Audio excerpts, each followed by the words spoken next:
Reason to Live. By Muene. Although I was born and raised in a Christian family, I never liked going to church in Luanda, Angola. As a small boy, I did everything possible to avoid attending religious classes meant to prepare me for baptism in my church. As a preteen, I fell in love with rock music, and I copied the clothing and lifestyles of rock musicians. At the same time, I became fascinated with satanic symbols.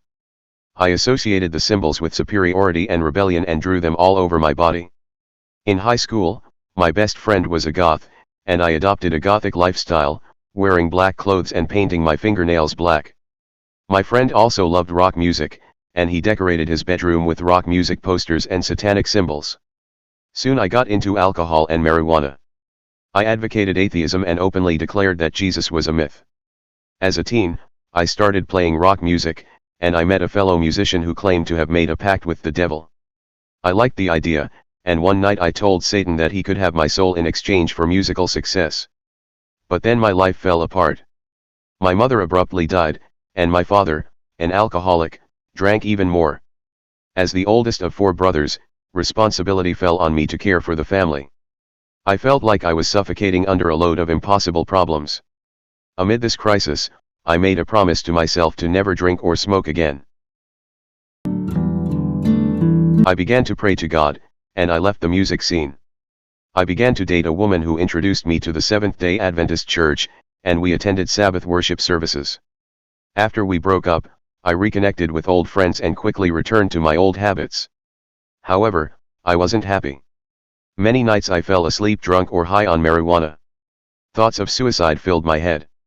My life seemed so aimless and meaningless. In anguish, I wept. I remembered God and prayed for help. I felt like I was dying and had only a few days left to live.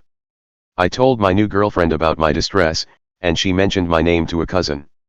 The cousin had returned recently to Angola after receiving a degree in psychology.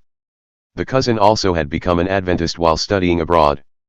Meeting with me for counseling, the cousin told me to build my life on God alone and explained how to do it. I resolved to put God first in my life, and I started to develop healthy practices. I made it a habit to pray before making any decision and to seek only the will of God. As prayer became a regular part of my life, I gained the courage to dream again. I found a reason to live. Remembering my former Adventist girlfriend, I decided to return to her church. I wondered how I would feel at Sabbath worship services. The feeling surprised me. The moment I stepped into the church, I longed to get baptized. When the service ended, I immediately enrolled in the baptismal class. Unlike when I was a small boy, I now wanted to learn the meaning of baptism and to prepare for it. In the class, I learned for the first time about Jesus and the plan of salvation. The reality of Jesus' love for me only increased by desire to give my heart to Him through baptism. Today, I can say that I finally am free. I live one day after another, savoring true peace and incredible joy. I finally have a purpose and responsibility in life, to bring souls to our Savior and Creator.